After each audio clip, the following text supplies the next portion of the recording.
I'm Richard, and I'm going to tell you today how I went from this to this.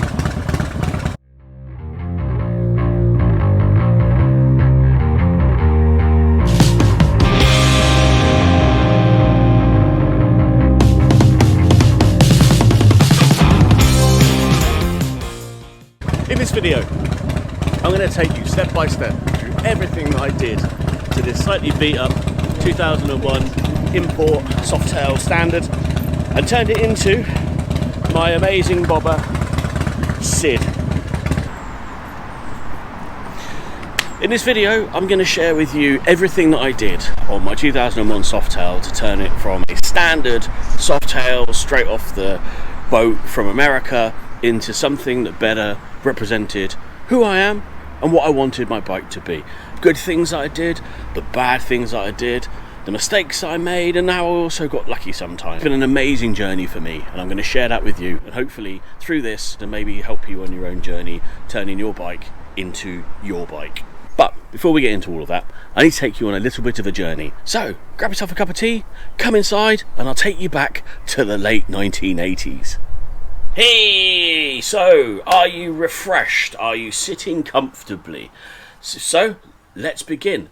Let me take you back to about 1989, and as a modern man, I'm going to bring AI in on this right now. Yo, ChatGPT, how you doing? I'm doing well. Thanks for asking.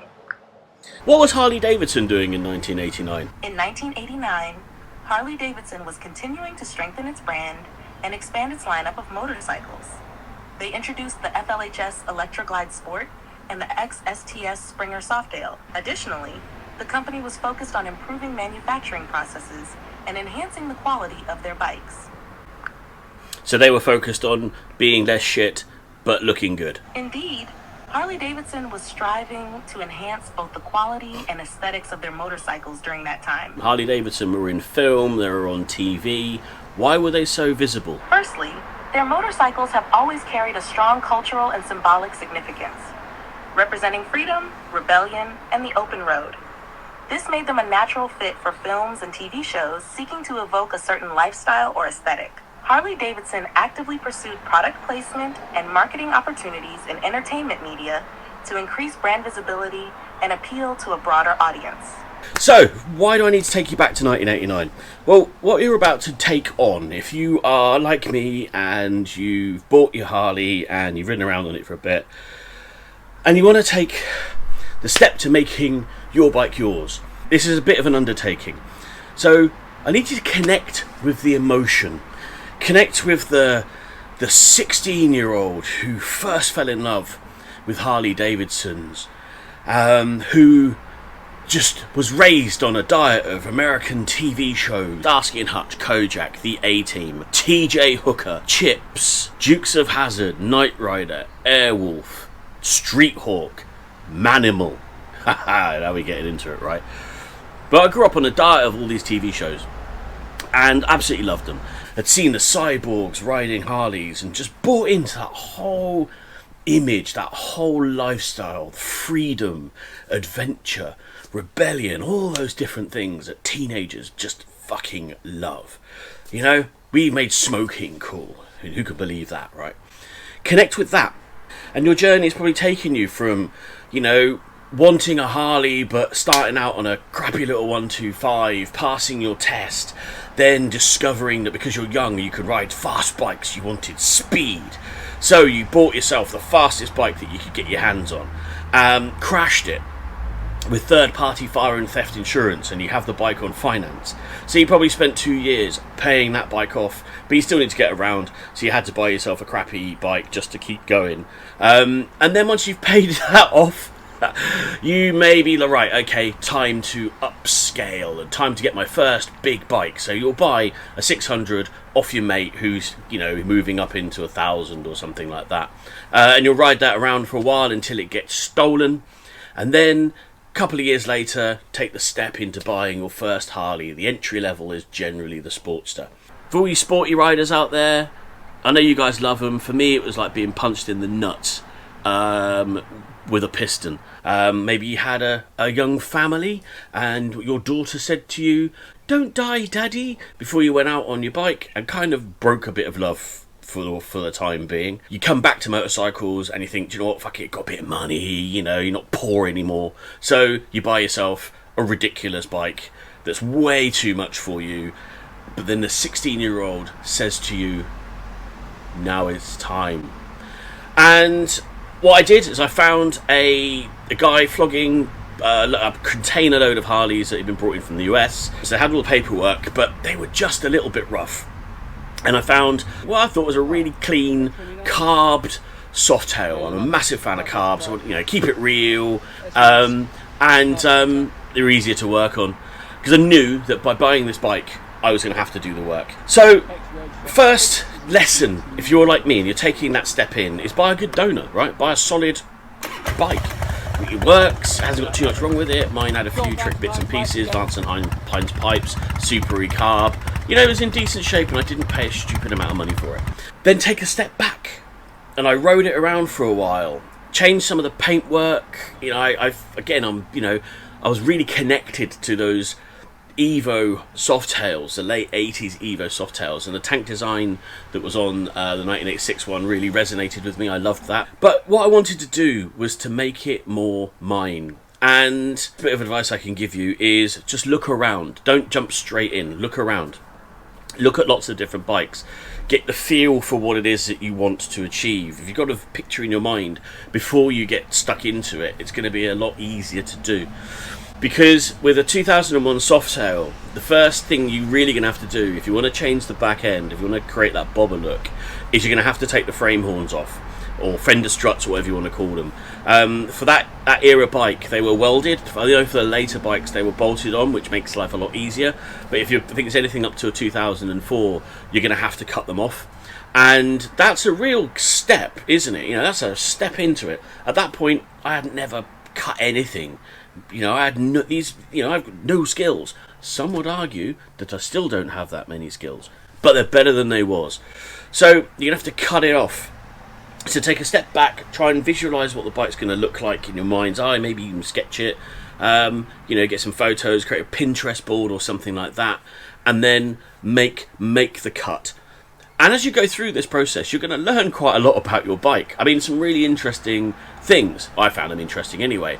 Like the welding on my frame. Some of it's a bit hit and miss. It's almost like they were hand built. I know they were built on a production line, but, you know, still a human being was doing the welding.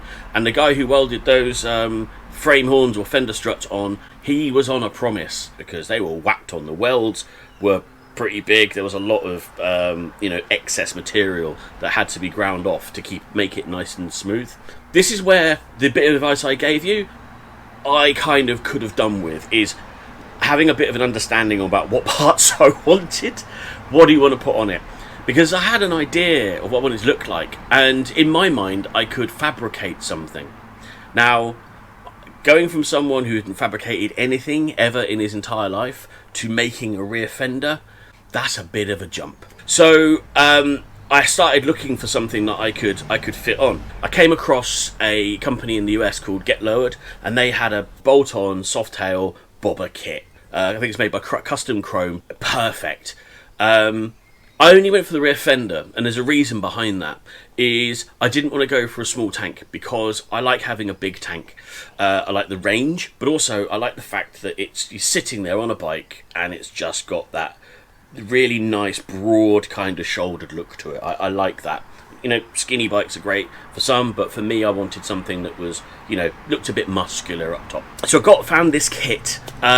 Nothing in this world is ever bolt on, I think, especially when it comes to metal. It twists, it bends. The fender was straight, but one of the struts supports wasn't, so that needed to be straightened out a little bit. It took some time to do.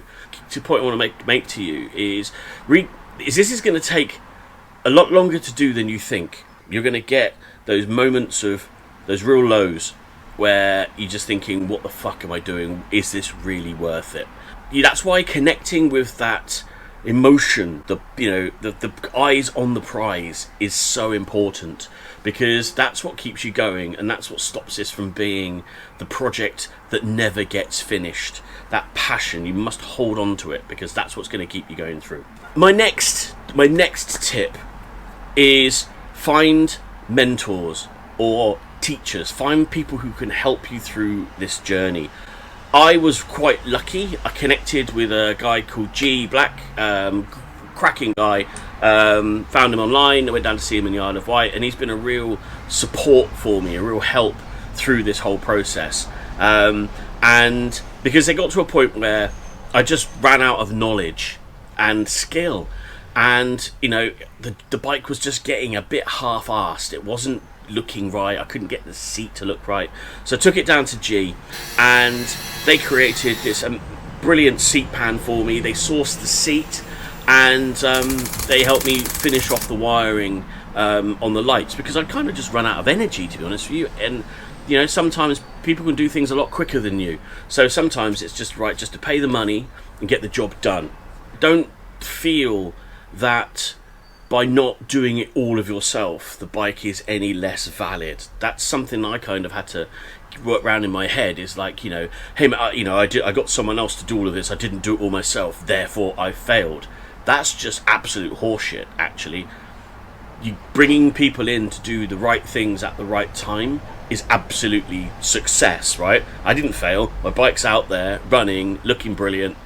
So where's the failure, right? Don't put the pressure on yourself to have to try and do all this yourself. The last tip I'm going to give you is try and enjoy the process.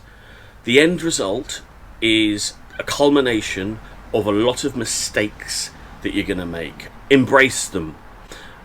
I'm a massive fan of the Japanese philosophy of Shoshin, which is approaching things from a beginner's mindset. Saying I know is the death to learning, because you're going into this process and you don't know. Yeah, maybe there are things that you should know, but you know what? You either know it or you don't. So embrace it with a beginner's mind. Absorb as much information as you can.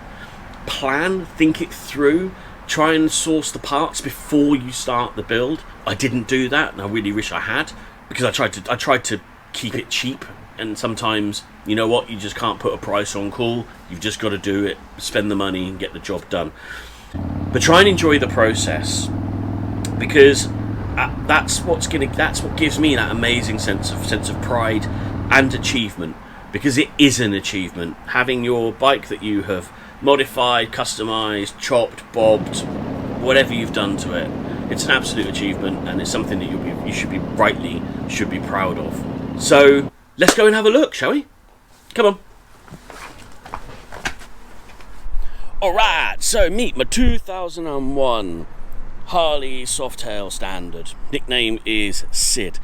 So when I first got her, she wasn't running particularly well. So I had to rejet the carb. SNS carburetor, rejetted that, learned a hell of a lot about the fueling system on these bikes. Bear in mind, like I said, when I started with this, I didn't know a thing about them. But we started up here, getting it running right, and rejetted the carb, a smaller jet that put less fuel out, so it ran a much nicer. But I also found out about the cam chain tensioner issues with these bikes, so I had it gear driven. Just threw some money at it, but you know what, it's something I'll never have to worry about again. I've thought about having it bored out and having bigger pistons, etc, but you know what, it's not a lot of benefit for a lot of work and a lot of money. So you know what, as far as I'm concerned, job done. The tank and the paintwork, I really love this 1980s design for the tank. Got it replicated as a decal and had that now adorning my bike. I'd love to find out who it was who designed these, but you know what, I just love that. And having the paint job done as a luxury rich red, beautiful, right? Came with Vance & Hines big radius on them, ran it as it was for a while. Then I decided that I wanted to change the seating position, so I put bigger bars on.